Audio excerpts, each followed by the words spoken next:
Imagine waking up one morning to find out that your own property is no longer yours. That's exactly what happened to me when my HOA decided to declare my private ranch community land. Without any warning or real explanation, they suddenly thought they had the right to dictate what I could and couldn't do on my own land. At first, I thought it was a joke, but quickly realized it wasn't. The HOA's power trip wasn't just about rules and regulations. They wanted to control everything, even how I used my property. It felt like my peaceful haven had turned into their playground. I'm all for community rules that make sense, but this was something else. So, what do you do when you're pushed to your limit and someone's trying to walk all over you? I decided it was time to take matters into my own hands. And that's when things really escalated. What started as a simple decision turned into a full-blown standoff with the HOA. I knew I had to protect my ranch, so I did something a little unexpected. I put up electrified fences. Yeah, you heard that right. But wait, how did the HOA react? What happened next will blow your mind. Stay tuned, because this story is far from over. To give you a little context, my ranch wasn't just any piece of land.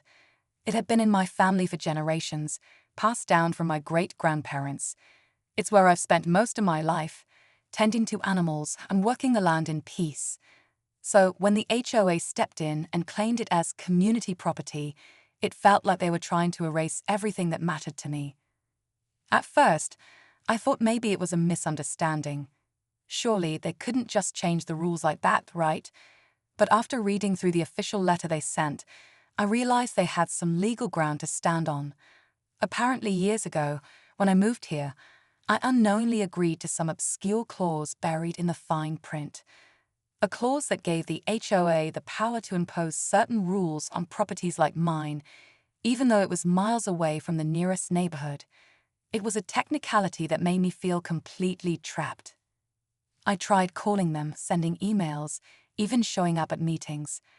But every time I was met with more red tape, empty promises, and a whole lot of people who didn't seem to care. The more I fought, the more they dug their heels in. That's when I realized the HOA wasn't just trying to enforce a rule, they were making an example out of me. And that's when I knew I had to stand up for myself, but how? As I sat there, staring at the letter from the HOA, something inside me snapped. This wasn't just about land or rules. It was about respect. They were treating me like I didn't matter, like my family's legacy meant nothing to them. The more I thought about it, the angrier I became. They had already started imposing ridiculous fines for small things, like the color of the barn or the type of fencing I could use. Every call I made only led to more frustration, as they continued to act like they had the final say over everything. But what really made me feel powerless was when I found out they were planning to hold a public meeting about my property. It was almost as if they wanted to humiliate me in front of my neighbors. No matter how much I fought back, it felt like I was always one step behind. So I started looking into ways I could protect myself, not just legally, but physically. It wasn't about being unreasonable. It was about standing my ground. That's when I decided on the electrified fences. I know it sounds extreme, but I was backed into a corner. My ranch was my sanctuary, and they were trying to take that from me. I knew the HOA wouldn't like it, but at that point, I didn't care. What did I have to lose? The more I thought about it, the more it felt like the only solution that made sense. But as I started to put everything in place, I realized there might be consequences I wasn't prepared for. I could already imagine the headlines. Homeowner builds fortress to defend ranch from HOA. And I wasn't wrong to think that. The neighbors had already started whispering. Some were on my side, understanding how invasive and overbearing the HOA could be. But others? They were quick to judge, quick to assume I was overreacting. It was strange, really. People who barely knew me were suddenly offering opinions about how I should handle my own property. I remember one conversation with Mary, a neighbor who'd lived down the road for years. She came by one afternoon and knocked on my door, looking concerned. "You're really going through with this, huh?" she asked, eyeing the construction site where the new fences were starting to go up. She was one of the few people who understood how hard it had been to deal with the HOA's constant interference. "I get it. They're making your life a living hell," she said. "But don't you think this will escalate things?" Her words stayed with me as I continued to work on the fences. Part of me wondered if she was right. Maybe this would make things worse. Maybe I was digging myself in deeper than I realized. But another part of me refused to back down. The more I thought about it, the more it became clear that this wasn't just about the HOA anymore. It was about drawing a line in the sand. A line that said, "This is my home, and you can't just take it from me." The day I finished the fences was the day things truly started to heat up. The HOA had already sent another letter, warning me that my actions were in violation of their rules. It was clear they weren't going to let me get away with this, but the question was, what would they do about it? I had made my stand, and now it was time to see how far they were willing to go. Would they try to take me to court? Or worse, would they find some way to make my life even harder than it already was? I didn't know, but I was ready for whatever came next. The tension in the air was thick as I stood back and looked at the fences one last time. I'd made my decision, but it felt like I was only at the beginning of something much bigger. The HOA wouldn't back down easily, and neither would I. The question was, who would blink first? As the days passed, the tension only grew. The electrified fences stood tall and imposing, a clear message to anyone who dared to cross the line. It was strange, the way the land felt different now. I had spent so many years walking freely around the ranch, but now every step felt like I was on guard. It was as though I was waiting for something to happen, waiting for the HOA to strike back. And strike back, I knew they would. The first hint came when I got a letter from them. This time, it wasn't just a warning or a fine. It was a legal threat. They were accusing me of a list of violations I hadn't even known existed: zoning laws, property rights, you name it. They claimed the electrified fences were a safety hazard, and that I was in breach of multiple community codes. In their eyes, I wasn't just a homeowner anymore, I was a criminal. The letter made it clear they were ready to take the matter to court. And knowing how deep their pockets were, I had no doubt they would try. It didn't end there. A few days later, a contractor showed up unannounced, along with 2 officers from the HOA. They were inspecting my property, taking pictures, writing down notes.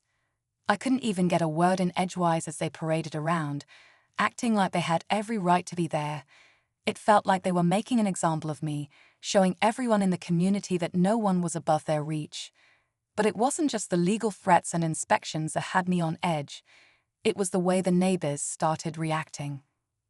Some of them avoided me altogether, refusing to make eye contact when they passed by.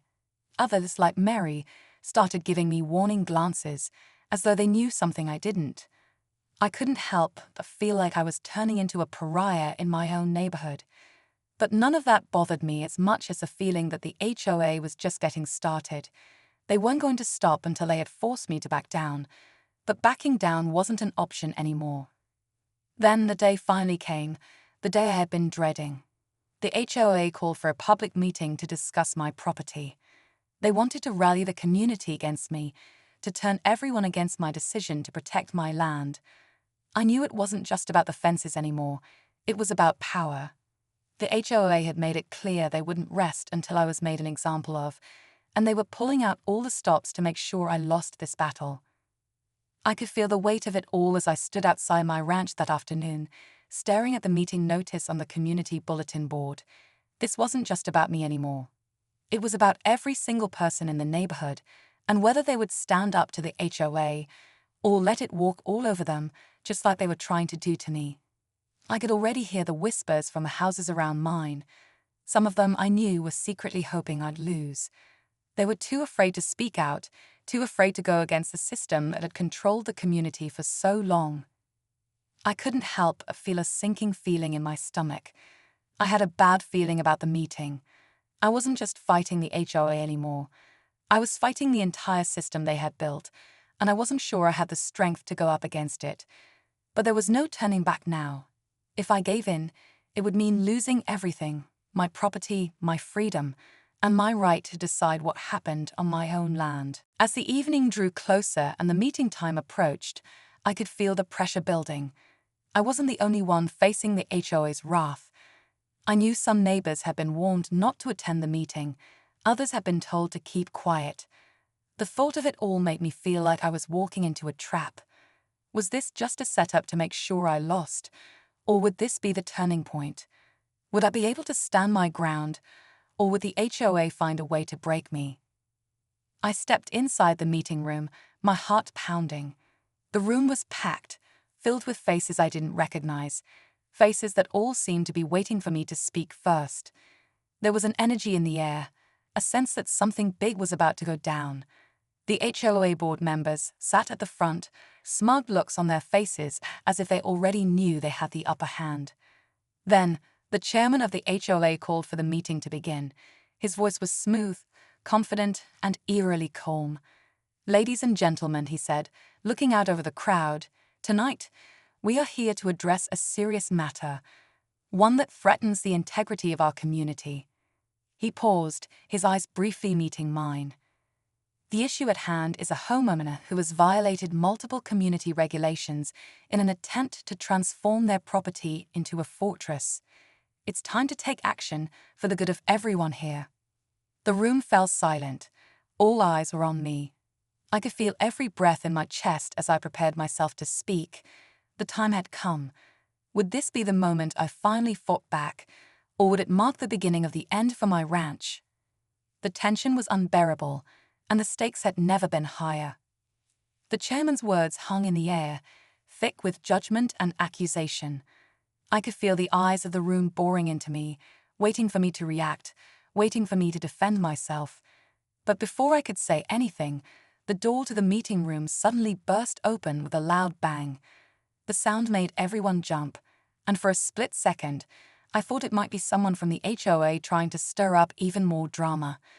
But when I looked toward the entrance, my heart skipped a beat. It wasn't just any random person. It was a man in a suit, looking around the room as though he owned it. He was tall, with a stern face and a confident stride that made the room fall silent. He walked up to the front, right past the HOA members, as though he was about to take over the entire meeting. The chairman blinked in surprise as the man approached the podium. "Excuse me, who are you?" he asked, clearly caught off guard. The man didn't answer immediately. Instead, he reached into his jacket pocket and pulled out a thick, official-looking folder, slamming it down on the table with a resounding thud. The room tensed, everyone holding their breath, wondering what this was about. "I'm here to represent Mr. Reynolds," the man said, his voice calm but unwavering. "And I've come to inform you that your actions against him are not just illegal. They're about to become very, very costly for this HOA." The air in the room shifted. What was happening? Who was this guy? And why was he talking about the HOA being in legal trouble?